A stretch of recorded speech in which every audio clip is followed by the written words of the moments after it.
तो हेलो बच्चों, स्वागत है आपका विस्फोट लर्निंग एकेडमी के इस नए वीडियो में। तो बच्चों, आज के इस वीडियो में हम आपकी कक्षा 11वीं भौतिक विज्ञान के अध्याय 5 की शुरुआत एकदम बेसिक से सहज, सरल और आसान भाषा में करने वाले हैं। तो आइए बिना देर के वीडियो को शुरू करते हैं।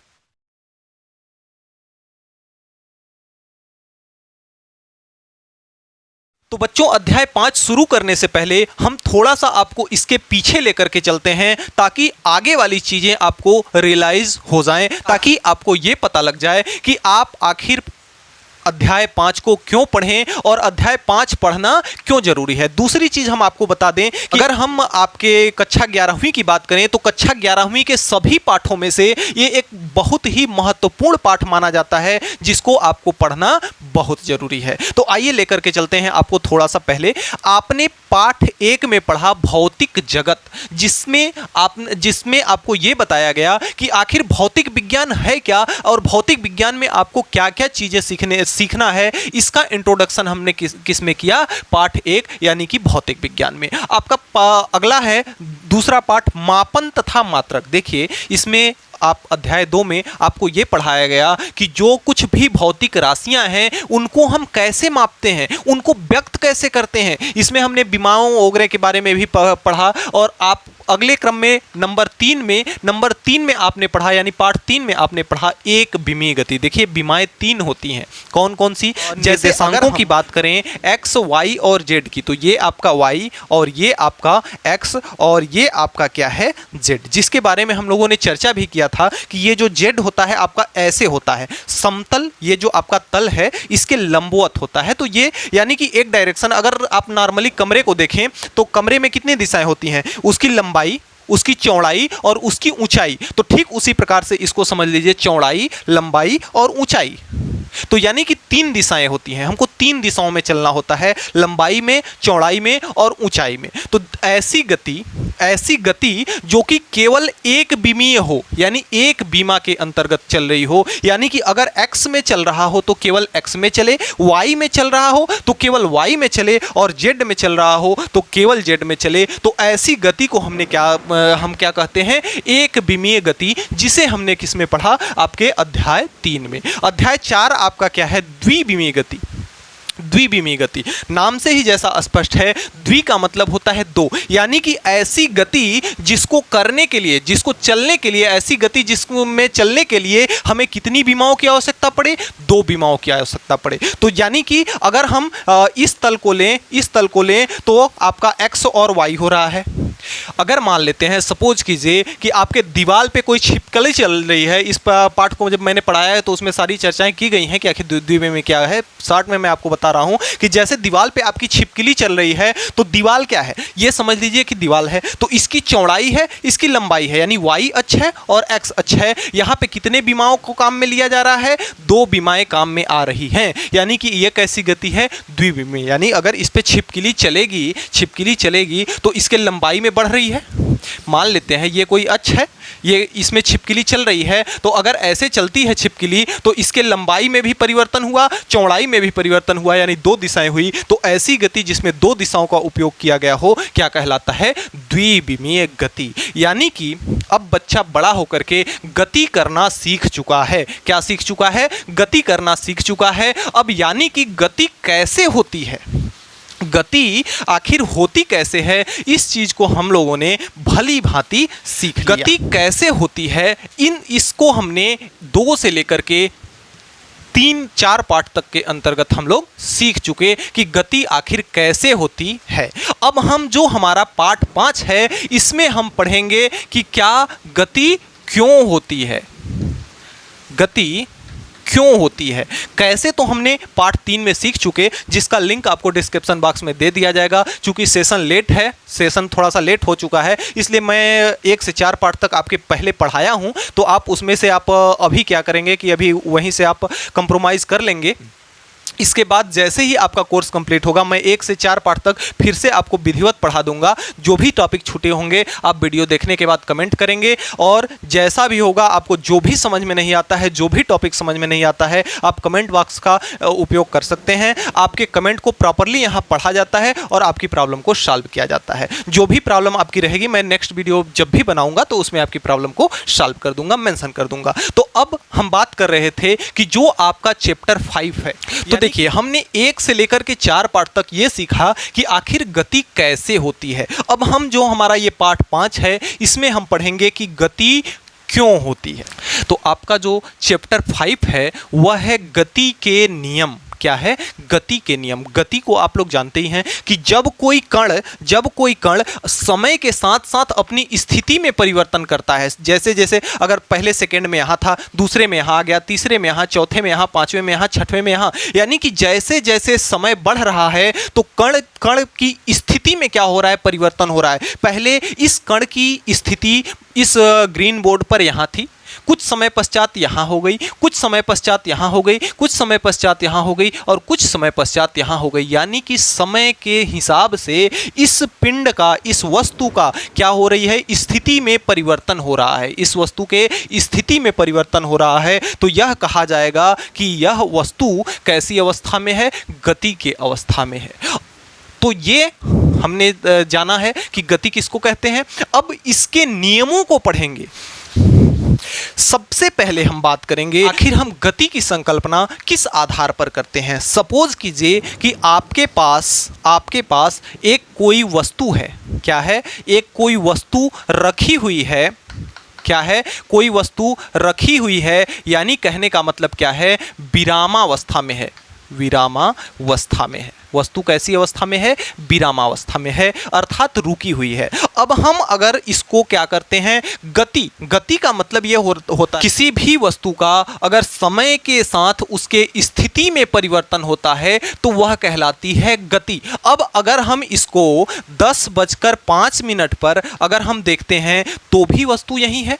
अगर हम इसको 11:05 पर देखते हैं तो भी वस्तु यही है। अगर हम इसको 12:05 पर देखते हैं तो भी वस्तु यही है। कहने का मतलब यह हुआ कि इस वस्तु की समय के साथ इस वस्तु के स्थिति में कोई परिवर्तन नहीं हो रहा है, अर्थात यह वस्तु गति की अवस्था में नहीं है। यह वस्तु गति की अवस्था में नहीं है। अब यह वस्तु गति कब करेगी? क्या यह अपने आप टुकड़ा चलने लगेगा? क्या 2 दिन, 4 दिन, 5 दिन इसको हम रख के अगर देखें तो क्या ये टुकड़ा चलने लगेगा? कभी नहीं चलेगा। क्या होगा? कभी नहीं चलेगा। यह टुकड़ा कब चलेगा? यह टुकड़ा कब गतिमान होगा? जब इसको हम क्या करें? पीछे से इसको ढकेलें। इसको पीछे से क्या करें? धकेलें। पीछे से अगर हम धकेलेंगे तो यह वस्तु जो यहाँ रखी हुई है, कुछ समय पश्चात यह वस्तु खसक करके कहाँ आ जाएगी? यह वस्तु खिसक करके कहाँ आ जाएगी? यहाँ आ जाएगी। यानी कि अगर इसको यहाँ से यहाँ तक खिसकने में अगर 2 सेकेंड का समय लगा तो हम ये देख रहे हैं कि समय के हिसाब से, समय के साथ साथ इसकी स्थिति में, पहले यहाँ इसकी स्थिति थी, अब इसकी स्थिति यहाँ आ गई। यानी समय के हिसाब से इसके स्थिति में क्या हो गई? परिवर्तन हो गया। इसके स्थिति में क्या हो गया? परिवर्तन हो गया। यानी कि अब यह टुकड़ा जो है किस अवस्था में, यानी कि अब यह टुकड़ा क्या है? अब विरामावस्था में नहीं है, बल्कि किस अवस्था में है? गति की अवस्था में है। किसकी अवस्था में है? गति की अवस्था में है। और यह गति का अवस्था क्यों हुआ? यह गति की अवस्था में क्यों हुआ? क्योंकि हमने यहाँ से इसको क्या किया? हमने ढकेला। या तो इसको ढकेलने के बजाय इधर हम बल लगा करके इसको क्या कर दें? इधर हम क्या कर दें? इसको खींच दें। तो या इसको हम खींचेंगे तब 2 ही कंडीशन में ये गति करेगा। या तो इसको हम यहाँ से ढकेलें, या तो इसको हम आगे पकड़ करके खींचें, तब तो इसके स्थिति में परिवर्तन आएगी, अन्यथा इसके स्थिति में कोई परिवर्तन नहीं आएगा। अब हम यहाँ पे 2 चीजें हमने यहाँ देखा, धकेलना और खींचना। धकेलना और खींचना, और इन्हीं धकेलने और खींचने से हमारा जो एक नई भौतिक राशि का जन्म होता है वह क्या है? बल। और बल इतना इम्पॉर्टेंट है गति के लिए कि बिना बल का कोई भी गति हो ही नहीं सकती। बिना बल के कोई भी गति हो ही नहीं सकती। अर्थात हम इस गति के नियम को हम कह सकते हैं कि यह बल का नियम है। क्या है? बल का नियम है, क्योंकि बिना बल के या गति के जो भी 3 नियम हमारे न्यूटन भाई साहब ने दिया है उसमें जो तीनों नियम में बिना बल का कोई संभव है ही नहीं, कोई संभावना है ही नहीं। यानी जो भी है बल है। क्या है? बल है। और ये कहाँ से प्राप्त हुआ? आपके खींचने और धकेलने से। आपके खींचने और ढकेलने से ये हमारा बल प्राप्त हुआ। और जो गति है, गति का कारण, गति क्यों है? यानी गति का कारण आपका क्या है? गति का कारण आपका क्या है? बल है। बल क्या है? गति का कारण है। तो कोई आपसे ये पूछे कि गति क्यों होती है, तो आप बताएंगे कि उस पर लगने वाले बल के कारण हमें क्या देखने को मिलता है? गति की अवस्था में देखने को मिलती है। और गति किसे कहते हैं? तो किसी भी पिंड या वस्तु के समय के साथ अगर उसके स्थिति में परिवर्तन आता है तो उसे हम क्या कहते हैं? गति कहते हैं। उसे हम क्या कहते हैं? गति कहते हैं। तो अब हमें नए भाई साहब मिल गए। कौन? बल। नए भाई साहब कौन मिल गए? बल। देखिए, जो आपका बल है वह बल क्या होता है? तो बल एक बाह्य कारक है। बल क्या है? एक बाह्य कारक है। मैं आपको जो भी यहां बोलूंगा वह एक एक चीज आपको एकदम डीप में जाकर के, एकदम बेसिक में जाकर के आपको समझाऊंगा। तो यहां पे हमने क्या बोला? एक सेंटेंस बोला जिसे आप कमेंट बॉक्स में नोट करेंगे कि बल कैसा कारक है? बाह्य कारक है। तो आप कमेंट बॉक्स में कमेंट करेंगे कि बल कैसा कारक है? बल एक बाह्य कारक है। अब आइए समझते हैं कि यह बाह्य कारक क्यों है। बाह्य कारक क्यों है? बाह्य कारक का मतलब क्या हुआ? भाई देखिए, ये हमारा ब्लॉक रखा हुआ था, कोई टुकड़ा रखा हुआ था, यह अपने आप गति क्यों नहीं किया? यह अपने आप क्यों गति नहीं किया? क्योंकि बल का इसके पास क्या था? अभाव था। लेकिन जब इसको हम बल दिए तो क्या बल इसके अंदर से उत्पन्न हुआ? क्या? नहीं, बल इसके क्या हुआ? बाहर से लगा। बल इसके किससे, कहां से लगा? बल इसके बाहर से लगा। कोई भी वस्तु अगर गति कर रही है तो उसमें बल उसके अंदर से स्वयं से नहीं उत्पन्न होता, उसको बल बाहर से देना पड़ता है। यानी कि कोई भी वस्तु जब गति में है तो उसे हम हमेशा बल कहां से देंगे? बाहर से देंगे, तभी वह वस्तु गति में उसका संभव हो पाएगा, गति में होना उसका संभव हो पाएगा। तो बल कैसा कारक है? बाह्य कारक है। अगर हम बल की परिभाषित करें, बल को अगर हम परिभाषित करें तो इसकी परिभाषा क्या हो जाएगी कि बल वह बाह्य कारक है, बल वह बाह्य कारक है जो कि क्या करता है? बल क्या कर रहा है? गति का कारण बन रहा है। गति का कारण में क्या कर रहा है? यह पिंड के, यह इस पिंड के या इस वस्तु के गति की अवस्था में परिवर्तन कर दे रहा है। लेकिन एक बात यहाँ और है कि कोई जरूरी ये नहीं है कि अगर हम बल लगाएं तो वह इस ब्लॉक की को गति के अवस्था में ला देगा। जैसे ये क्या है? हमारा एक ग्रीन बोर्ड है, इस पर भी तो हम बल लगा सकते हैं। तो क्या इस पर अगर हम बल लगाएं, इसको अगर ढकेलें या इसको अगर खींचें तो ये क्या चलने लगेगा? क्या ये दीवार से कनेक्टेड है? ये नहीं चलेगा। लेकिन फिर भी क्या तब हम बल नहीं लगा रहे हैं? क्या लगा रहे हैं। तो यहाँ पे 2 कंडीशन होता है कि बल क्या करता है? या तो गति करा देता है या गति कराने का प्रयास करता है। कोई जरूरी नहीं है कि आपको रिजल्ट मिलेगा ही, आप बल लगा दिए तो आपको गति मिलेगी ही। गति करने का प्रयास करता है। जैसे अगर ये ब्लॉक अगर बड़ा है, इस पर कोई छोटा सा बच्चा बल लगा रहा है जो कि उसके बस की बात नहीं है इस ब्लॉक को खसका पाना, तो क्या उसके द्वारा लगाया गया इस पर ढकेला गया या ढकेलना या खींचना क्या बल नहीं है? बल है। लेकिन वहां पे परिणाम नहीं दिखा पा रहा है क्योंकि जितना इसको बल चाहिए उतना वह बल नहीं दे पा रहा है, लेकिन फिर भी प्रयास तो कर रहा है। तो बल वह बाह्य कारक है जो कि गति की अवस्था में या तो परिवर्तन करता है या तो परिवर्तन करने का प्रयास करता है। तो बल क्या है? बल वह बाह्य कारक है जो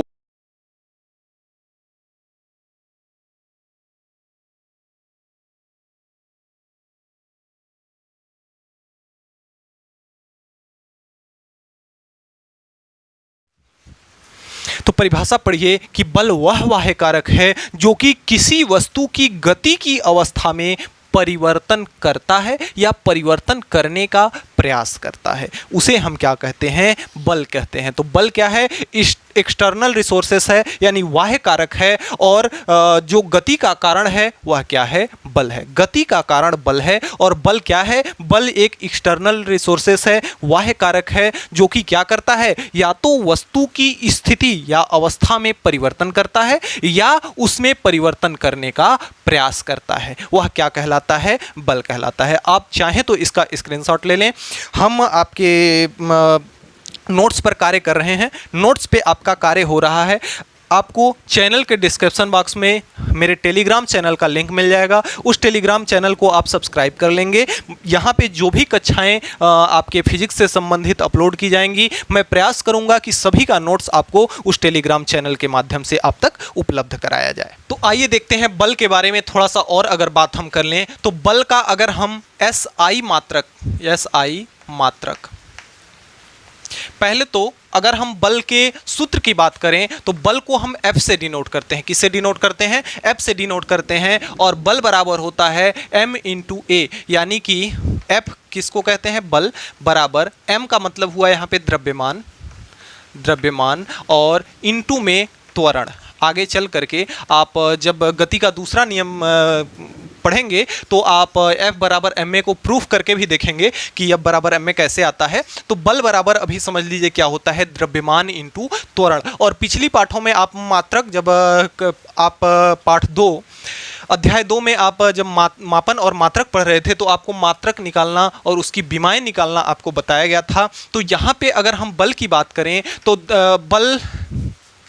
बल की बात करें तो द्रव्यमान का मात्रक क्या होता है? किलोग्राम। द्रव्यमान का जो SI मात्रक होता है वह क्या होता है? किलोग्राम। और त्वरण का जो मात्रक होता है वह होता है मीटर प्रति सेकंड का स्क्वायर। त्वरण का मात्रक क्या होता है? मीटर प्रति सेकंड का स्क्वायर। तो जो आपका बल F का SI मात्रक है वह क्या हो जाएगा? बल का SI मात्रक आपका हो जाएगा kg इंटू मीटर प्रति सेकेंड स्क्वायर।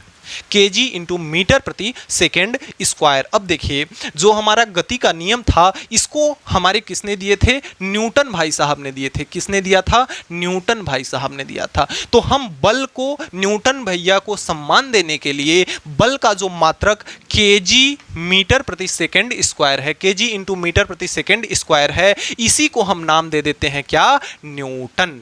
इसी को हम क्या नाम दे देते हैं? न्यूटन। इसको क्या पढ़ते हैं? न्यूटन। और सांकेतिक भाषा में इसका हम उपयोग करते हैं कैपिटल N के रूप में। तो जो बल का SI मात्रक है उसे हम क्या कहते हैं? न्यूटन। अगर आपसे कोई प्रश्न पूछ दे कि एक न्यूटन किसके बराबर होता है, तो kg इंटू मीटर बटे सेकेंड स्क्वायर के बराबर होता है। किसके बराबर होता है? kg इंटू मीटर बटे सेकेंड स्क्वायर के बराबर होता है।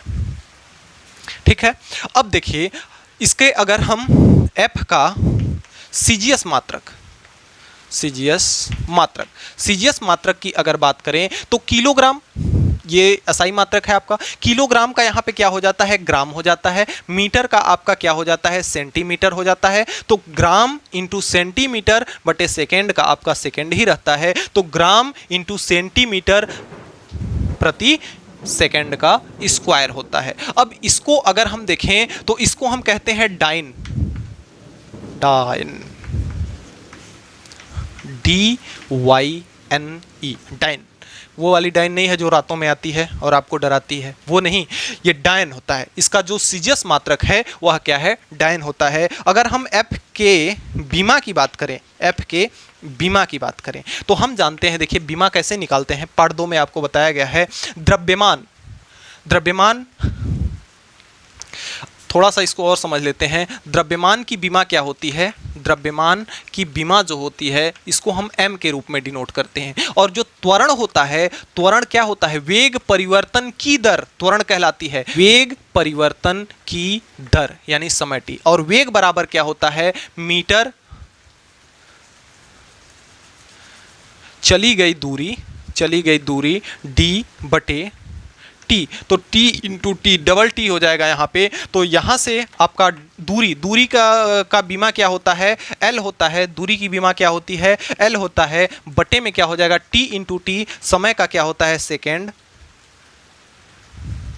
सॉरी समय की बीमा क्या होती है, टी। तो इसको टी से निरूपित करेंगे और टी इंटू टी है तो ये आपका हो जाएगा एल और बटे में टी का स्क्वायर। और ये जब टी ऊपर जाएगा तो जो धन स्क्वायर इसका क्या है, धनात्मक है, ऊपर जाएगा तो ऋणात्मक हो जाएगा, यानी एल टी इनवर्स 2 हो जाएगा। तो टोटल अगर हम एफ की बीमा निकालें तो यानी टोटल इसका बीमा निकालना पड़ेगा, द्रव्यमान इंटू में त्वरण का। तो द्रव्यमान का बीमा क्या होता है, एम। द्रव्यमान की बीमा को किससे प्रदर्शित करते हैं, एम से। और इंटू में त्वरण की बीमा यहां से क्या निकल के आ गई, एल टी इनवर्स 2।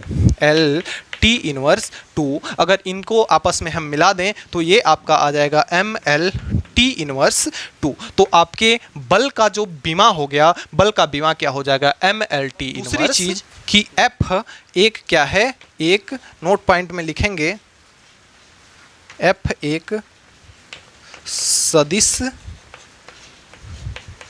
राशि है। बल एक क्या है, सदिश राशि है। बल इज ए वेक्टर क्वांटिटी। यह क्या है, सदिश राशि है, यानी इसे व्यक्त करने के लिए हमें दिशा और परिमाण दोनों की आवश्यकता पड़ती है। जैसे अगर हम कहें कि यहाँ पे हम बल लगा रहे हैं, तो अगर हम ऐसे ही बल लगाएं तो कोई मतलब नहीं है ना, हमें बताना पड़ेगा कि हम किस दिशा में बल लगा रहे हैं। तो हम उत्तर की दिशा में बल लगा रहे हैं, ऊपर की ओर बल लगा रहे हैं, यानी उत्तर की दिशा में लगा रहे हैं। यानी हमें परिमाण के साथ साथ, जैसे हम यहाँ पे बल जो लगा रहे हैं 5 न्यूटन का बल हम उत्तर दिशा में लगा रहे हैं या पूर्व दिशा में, तो 5 न्यूटन का बल अगर हम पूर्व दिशा में लगा रहे हैं तो 5 न्यूटन इसका क्या हुआ, परिमाण हुआ, यानी आंकिक मान हुआ, और ये क्या हो गई, इसकी दिशा हो गई। तो इसको व्यक्त करने के लिए हमें परिमाण और दिशा दोनों की आवश्यकता पड़ती है, इसलिए यह कौन सी राशि है, यह एक सदिश राशि है। अब आइए चलते हैं हम गति के नियम के कहानी की ओर। तब तक मैं इसको टॉपिक है वह है बल के प्रकार। ऐसे अगर सामान्य तौर पर देखा जाए तो अनगिनत बल के प्रकार होते हैं, लेकिन यहाँ पे हम समझने वाले हैं केवल बलों के दो प्रकार को। जैसे बल तो कई प्रकार के होते हैं, जैसे आपका दो पिंडों के मध्य या दो द्रव्यमानों के मध्य जो लगने वाला बल होता है, गुरुत्वाकर्षण बल कहते हैं। बारी बारी से सभी बलों का चर्चा किया गया है। जब जो बल आपके चैप्टर में आते जाएंगे मैं पढ़ाता जाऊंगा। अभी फिलहाल हम जो बलों के दो प्रकारों के बारे में समझना है यहाँ पर हमें, तो बलों के दो प्रकारों के बारे में यहाँ समझना है हमें। जैसे देखिए एक एग्जाम्पल के सहायता से दोनों समझते हैं। ये कोई ब्लॉक रखा हुआ है, यह कोई ब्लॉक रखा हुआ है, और यही सेम द्रव्यमान का यहाँ भी कोई क्या किया है, ब्लॉक रखा हुआ है। ठीक है, अब देखिए यहाँ पे इस ब्लॉक पे अगर हम क्या करें, 5 न्यूटन का बल अगर हम इधर से लगाएं और फिर से 5 न्यूटन का बल हम इधर से, दोनों को साथ साथ, अगर 5 न्यूटन का बल हम इस ब्लॉक पे इधर से लगाएं और 5 न्यूटन का बल हम इस ब्लॉक पर इधर से लगाएं, तो यह क्या ब्लॉक गति करेगा? क्या यह ब्लॉक गति करेगा? कमेंट बॉक्स में आप कमेंट करके बताएं। और अगर इस पर हम 10 न्यूटन का बल इधर से लगाएं और 6 न्यूटन का बल इधर से लगाएं, तब क्या यह ब्लॉक गति करेगा? दोनों केसों को आइए देखते हैं।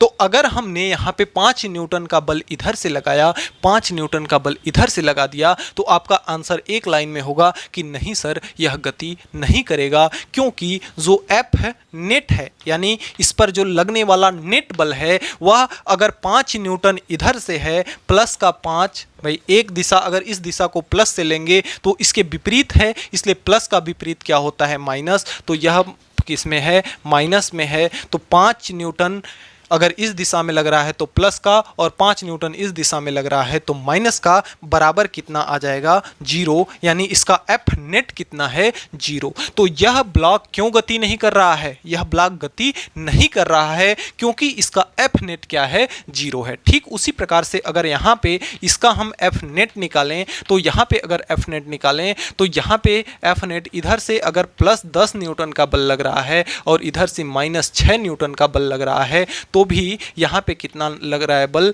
प्लस का 4 न्यूटन का बल लग रहा है, यानी कि यहाँ नेट बल आपका 0 नहीं है। तो यह पिंड क्या कर रहा है, गति कर रहा है। अब देखिए, एक बल 5 न्यूटन का अप्लाई हुआ था, दूसरा बल इसके विपरीत 5 न्यूटन का बल अप्लाई हो गया, यानी एफ नेट कितना हो गया, 0 हो गया। तो इस प्रकार के बल को हम क्या कहते हैं, संतुलित बल कहते हैं, संतुलित बल कहते हैं। इस प्रकार के बल को हम क्या कहते हैं, संतुलित बल। तो यानी कि संतुलित बल वह बल होता है जिसके संपूर्ण बलों का योग, सदिश योग क्या होता है, शून्य होता है। सदिश योग का मतलब चिन्ह सहित। चिन्ह सहित का मतलब क्या, कि अगर यह इधर से जा रहा है तो इसको हम प्लस में लेंगे, इधर से आ रहा है तो माइनस में, या तो इसको प्लस में ले या तो इसके माइनस को। यानी कहने का मतलब कि अगर एक दूसरे के विपरीत है तो एक को प्लस तो दूसरे को हम क्या लेंगे, माइनस लेंगे। तो यानी कि बलों का अगर उस वस्तु पर लगने वाले संपूर्ण बलों का योग अगर क्या होता है, 0 होता है, तो उस बल को हम किस नाम से जानते हैं, संतुलित बल के नाम से जानते हैं। और अगर हम ऐसा बल अप्लाई करें कि उस पर लगने वाले सभी बलों का सदिश योग अगर 0 के बराबर ना हो, तो वह बल क्या कहलाता है, असंतुलित बल। क्या कहलाता है, असंतुलित बल कहलाता है। वह बल क्या कहलाता है, असंतुलित बल कहलाता है। तो बल दो प्रकार के होते हैं, संतुलित बल और असंतुलित बल। वह बल जिसके संपूर्ण बलों का सदिश योग 0 होता है वह संतुलित बल कहलाता है, और ऐसा बल जिसमें संपूर्ण बलों का योग सदिश योग 0 नहीं होता है वह क्या कहलाता है, असंतुलित बल कहलाता है। और गति की अवस्था को बनाए रखने के लिए या गति की अवस्था में परिवर्तन के लिए कौन सा बल उत्तरदायी होता है, असंतुलित बल उत्तरदायी होता है। कौन सा गति की अवस्था में परिवर्तन कौन लाता है, असंतुलित बल लाता है। कौन बल लाता है, असंतुलित बल लाता है। तो ये हमेशा याद रखेंगे कि गति की अवस्था में जो परिवर्तन करने का कार्य करता है कौन सा बल करता है, असंतुलित। अब गति की अवस्था में परिवर्तन करने का मतलब क्या हुआ, कि चाहे उसकी दिशा में परिवर्तन, भाई अगर कोई कार जा रही है ऐसे,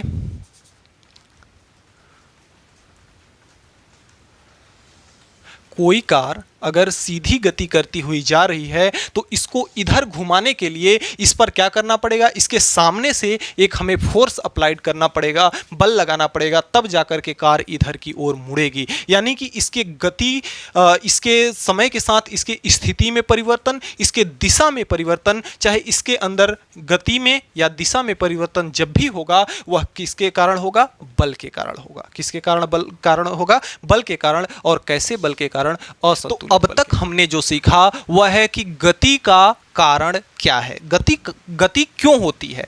अब आइए हम चलते हैं गति के नियमों की ओर। हम किसकी ओर चलते हैं, गति के नियमों की ओर, जिसका आपका फर्स्ट टॉपिक है अरस्तु की भ्रामकता।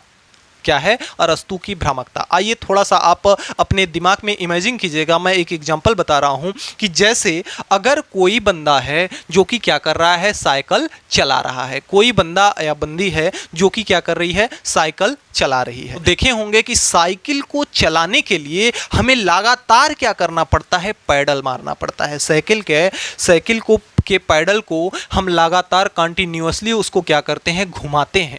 जब हम साइकिल के पैडल को कंटिन्यूअसली घुमाते हैं यानी कि उसे हम क्या देते हैं, एक बल देते हैं। उसको क्या करते हैं, एक बल देते हैं, तब जाकर के साइकिल हमारी चलती है, तब जाकर के साइकिल गति की अवस्था में होती है, तब जाकर के साइकिल की स्थिति जो है समय के साथ परिवर्तित होती है।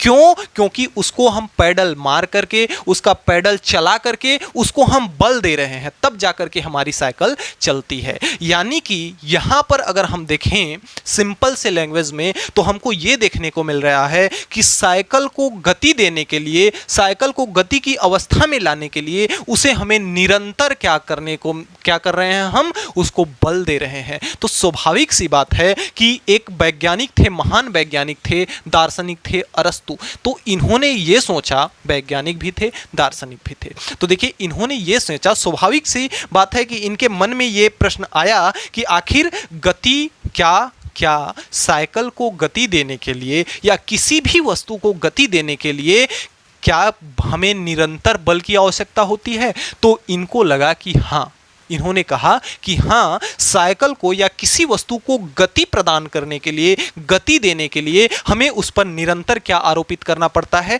बल आरोपित करना पड़ता है, जो कि स्वाभाविक सी बात थी, इनको भी लगी। तो इन्होंने कहा कि हाँ, किसी वस्तु को गति की अवस्था में लाने के लिए उस पर हमें क्या करना पड़ता है? निरंतर उस पर हमें फोर्स अप्लाइड करना पड़ता है, उस पर निरंतर बल अप्लाई करना पड़ता है, तब जाकर के वस्तु चलती है। लेकिन यह इनका क्या था? केवल भ्रम था, जबकि ऐसा नहीं है। आगे आपको बताया जाएगा कि ऐसा अभी क्यों नहीं है। फिलहाल पहले आप बातों को समझिए कि अरस्तू की भ्रामकता क्या थी। अरस्तू की भ्रामकता बस यही थी कि इन्होंने यह बताया, लोगों को यह बताया, ये बहुत समय पहले की बात है, लगभग आपका 350 ईसा पूर्व, यानी ईसा मसीह के जन्म के 350 साल और पहले की बात है। तब इन्होंने कल्पना के, अपनी कल्पनाओं के आधार पर यह कहा कि जब कोई वस्तु गति करती है तो उसे हमें उसकी गति की अवस्था को बनाए रखने के लिए हमें उस पर एक निरंतर फोर्स अप्लाइड करना पड़ता है, बल अप्लाई करना पड़ता है, बल लगाना पड़ता है, तब जाकर के वस्तु गति करती है। यानी इनके हिसाब से जो था वह यह था कि कोई किसी वस्तु को गति करने के लिए या गति की अवस्था में लाने के लिए उस पर हमें क्या करना पड़ता है? निरंतर बल अप्लाई करना पड़ता है, जो कि इनका क्या था? भ्रम था। इनका क्या था? भ्रम था, जिसको आगे जाकर के किसने दूर किया? गैलीलियो ने। किसने दूर किया? गैलीलियो ने। तो गैलीलियो के अनुप्रयोगों द्वारा इनकी भ्रामकताओं को क्या किया गया? दूर किया गया। तो कोई आपसे पूछे कि अरस्तू की भ्रामकता क्या थी, तो आपको ये उत्तर देना है कि अरस्तू की भ्रामकता बस यही थी कि अरस्तू ने यह अमेजिंग करके बताया या सोच करके बताया, अपने नियम में बताया। इन्होंने यह कल्पना की कि किसी भी वस्तु को निरंतर चलने के लिए, किसी भी वस्तु को गति की अवस्था में लाने के लिए उस पर हमें कंटिन्यूअसली बल अप्लाइड करना पड़ता है, फोर्स अप्लाई करना पड़ता है, तब जाकर के वह वस्तु गति की अवस्था में आती है, जो कि क्या था? इनका भ्रम था। इसलिए इसको हम मैं आपको बता दिया। जैसे अगर आपसे कोई पूछे कि भाई आखिर गति के नियमों की उत्पत्ति कहां से हुई, तो एक्चुअल में जो गति के नियमों की उत्पत्ति हुई वह यहां से हुई है। इन्होंने अपनी कल्पना के आधार पर यह बताया कि गति ऐसे हो रही है, इस कारण से हो रही है, और इस पर निरंतर बल लगाना पड़ रहा है, जो कि आगे चल करके गैलीलियो ने अपना एक अनुप्रयोग किया, अपने प्रयोगशाला में एक प्रयोग किया, जिसके आधार पर इनके नियम को मिथ्या साबित किया। और जब इनको मिथ्या साबित किया तो इनको भ्रम, अरस्तू की भ्रामकता का नाम दिया गया। क्योंकि भाई देखिए, अगर साइकिल आपकी कंटिन्यूअसली चल रही है तो उसमें कंटिन्यू पैडल चलाना पड़ता है, ये सत्य बात है, यानी उस पर कंटिन्यूअसली हमें बल लगाना पड़ता है। लेकिन ऐसा नहीं है कि उसकी गति को बनाए रखने के लिए बल लगाना पड़ता है। देखिए, जिस टाइम ने अरस्तू ने यह अपना नियम दिया, उस टाइम में ये जो घर्षण नामक बीमारी है, घर्षण नामक जो बीमारी है वह नहीं थी, तब तक नहीं थी। घर्षण आपको पाठ 4 में पढ़ाया गया है, घर्षण नामक बीमारी नहीं थी। घर्षण क्या होता है? जैसे अगर साइकिल चल रही है तो वहाँ पे 2 परत हो जा रहे हैं। एक तो आपका जो रोड है जिस पर साइकिल चला रहे हैं उसका परत, और दूसरा साइकिल के पहिए। 2 परतों के बीच में क्या हो रहा है? 2 परतों के बीच में गति हो रही है। 2 परतों के बीच में क्या हो रही है? गति हो रही है, और उसमें एक बल ऐसा कार्य कर रहा है जो कि उसके गति का विरोध कर रहा है। उसके गति का क्या कर रहा है? विरोध। देखिए, संसार में कोई भी चीज ऐसी नहीं है जिसका आज तक कोई विरोधाभास न हो। यानी कि आप कोई भी काम कीजिए, देखिए आप अपने घर गांव में, समाज में आप कोई अच्छा कार्य करके देखिए, आपके पीछे 4 लोग पड़ जाएंगे, आपके उस अच्छाई का क्या करेंगे? विरोध करेंगे। करे यार, वो तो उतना आगे निकल जा रहा है, क्यों ऐसा कर रहा है, क्या कर रहा है? 25 प्रकार के प्रश्न चिन्ह उठाएंगे और आपके उस गति को, उस सामाजिकता को, उस कृत्य को आपको रोकने का प्रयास करेंगे। तो दुनिया में ऐसी कोई भी चीज नहीं है जिसका विरोधाभास न हो। आप कोई भी कार्य कीजिए तो उसका विरोध करने वाला, उसको रोकने वाला जरूर मौजूद होगा। तो ठीक उसी प्रकार से यहाँ 2 परतों के बीच में गति हो रही है, और उस गति को जो रोकने का प्रयास कर रहा है उसको हम क्या कहते हैं? घर्षण। तो घर्षण क्या है? एक प्रकार का बल है। एक प्रकार का क्या है? बल है, जो कि किसके मध्य लगता है? 2 पृष्ठों के मध्य लगता है। दो पृष्ठों के मध्य, जैसे आपका रोड है और साइकिल का पहिया है, एक पृष्ठ आपका रोड हो गया, दूसरा पृष्ठ आपका साइकिल का पहिया हो गया। तो साइकिल का पहिया, जैसे अगर हम हाथ को इस ग्रीन बोर्ड पर अगर आगे की ओर सरकाएंगे, अगर आगे की ओर सरकाएंगे तो हमें निरंतर इस पर बल लगाना, जब बल लगाना छोड़ दिए हाथ रुक गया, बल लगाना छोड़ दिए हाथ रुक गया, यानी कि हमारे हाथ के बीच में और इस ग्रीन बोर्ड के बीच में ये दो सतह हो गए। इसमें एक ऐसा बल कार्य कर रहा है जो कि हमारे इस गति को रोकने का प्रयास कर रहा है।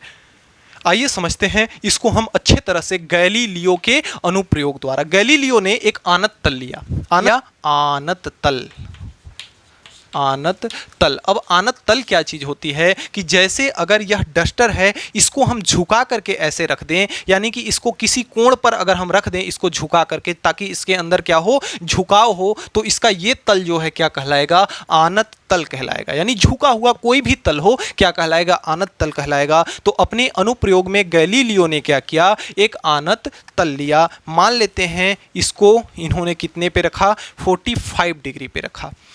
एक आनत तल की संरचना इस प्रकार से इन्होंने अपने लाइब्रेरी में की और इसका भी कोण इन्होंने कितना रखा, 45 डिग्री ही रखा। दूसरी बात कि यह जो इनका अनुप्रयोग था, यह जो इनका सतह था, जो आनत तल था, यह कैसा था, घर्षण रहित था, घर्षण रहित था। यानी इसमें किसी भी प्रकार का घर्षण नहीं था। इसमें इन्होंने ग्रीस आदि लगा करके, कोई चिकना पदार्थ लगा करके ऐसा इस तल को बनाया कि इसमें किसी भी प्रकार का कोई घर्षण ना रहे। अब इन्होंने क्या किया कि एक बॉल लिया और उस बाल को यहाँ पे ला करके छोड़ दिया, यहां पर ला करके क्या किया, छोड़ दिया। जैसे ही छोड़ा, बाल आगे की ओर गति करते हुए यहां तक गई और यहां तक जैसे ही गई, अब इसकी चूंकि इसके अंदर गति थी और यह गति रुकी नहीं, यह इसके ऊपर ऐसे चढ़ती गई और जितनी ऊंचाई तक यहां पे इन्होंने बाल छोड़ा था रख करके, ठीक उतना ही ऊंचाई तक बाल यहां तक गई। तो जितनी ऊंचाई तक यहां पे बाल को ला करके छोड़े थे, ठीक उतने ही ऊंचाई यहां पे मेंटेन की बाल और वहां जाकर के रुक गई, ठीक है, या फिर वहां से वापस आने लगी। यानी जितनी ऊंचाई तक छोड़ी गई थी उतनी ऊंचाई तक गई। अब दूसरे अनुप्रयोग में इन्होंने इस तल को तो लिया कितना, 45 डिग्री ही, और बाल को ऐसे ही लिया और ये भी घर्षण रहित सतह थी, लेकिन इस कोण को घटा करके अब इन्होंने क्या कर दिया, इस कोण को घटा करके 30 डिग्री कर दिया। कितना कर दिया, 45 से 30 डिग्री कर दिया। यानी इसको और फ्लैट कर दिया, जो थोड़ा सा खड़ा था उसको और फ्लैट कर दिया, उसको और झुका दिया। अब फिर बाल रख के यहाँ छोड़े तो बाल फिर से यहां तक गति करती हुई जिस ऊंचाई से छोड़ी गई थी, ठीक उतनी ही ऊंचाई को बाल प्राप्त की। चूंकि इसका सतह थोड़ा सा फ्लैट होने के कारण यह बाल ज्यादा दूर तक गति की, क्या की, ज्यादा दूर तक गति की, लेकिन लगभग जितनी ऊंचाई तक छोड़ी गई थी। तीसरे में इन्होंने क्या किया, इस तल को तो इन्होंने कितना रहने दिया, 45 डिग्री ही रहने दिया, लेकिन इस तल का मान बढ़ा करके अब कितना कर दिया, मान लेते हैं 10 डिग्री कर दिया। कितना कर दिया, 10 डिग्री कर दिया। अब यहाँ से जो बाल छोड़ा गया, बाल गति करती हुई ठीक उतने ही ऊंचाई तक फिर से गई और वहीं पे बाल रुक गई या वहां से वापस आना शुरू हो गई। यहां पे देखा इन्होंने कि यहां पर भी बाल उतनी ही ऊपर तक गति कर रही है, भले इसको ज्यादा दूर का रास्ता तय करना पड़ता है। अगले अनुप्रयोग में क्या किया कि इन्होंने इसको 45 डिग्री ही रखा और इस तल को क्या कर दिया, एकदम फ्लैट कर दिया, बिल्कुल भी 0 डिग्री पर, यानी कि एकदम सीधा सीधा कर दिया। यहाँ पे जो आनत तल लगाया था उसको हटा करके एकदम क्या कर दिए, सीधे कर दिए। तो जब इसको सीधा कर दिया गया और यहाँ पे बाल छोड़ा गया तो ये देखा गया कि बाल इस ऊंचाई को प्राप्त करने के लिए, जिस ऊंचाई पर छोड़ी गई थी, जिस ऊंचाई से छोड़ी गई थी, उस ऊंचाई को प्राप्त करने के लिए बाल क्या की, अनंत गति की, मतलब अनंत दूर तक गई। चूंकि यह ऊंचाई मिली नहीं, यहाँ पे क्या था कि यह ऊंचाई इसको यहाँ पे मिल गई, इसलिए यहाँ इसकी गति यहीं पे रुक गई।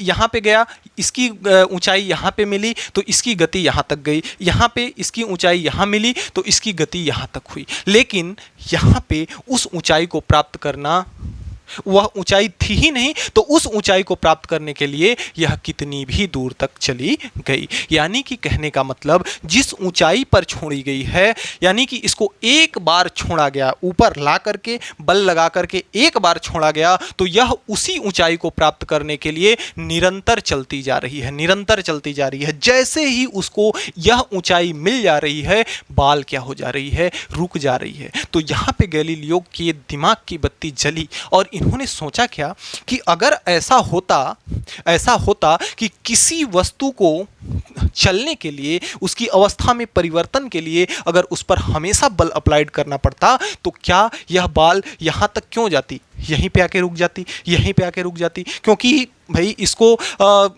एक बार छोड़ा गया, बार बार तो बल लगाया नहीं जा रहा है, फिर भी बाल यहाँ निरंतर क्यों चलती जा रही है? क्योंकि बाल वही दूरी प्राप्त करना चाहती है, उसको एक बार बल लगा दिया गया, तो अगर उसको रोकने वाला कोई नहीं है तो वह निरंतर चलती ही रहेगी। क्या करेगी? निरंतर चलती ही रहेगी। और इस गुण को, वस्तु के इस गुण को जड़त्व का नाम दिया गया, जिसको इंग्लिश में कहते हैं इनर्शिया।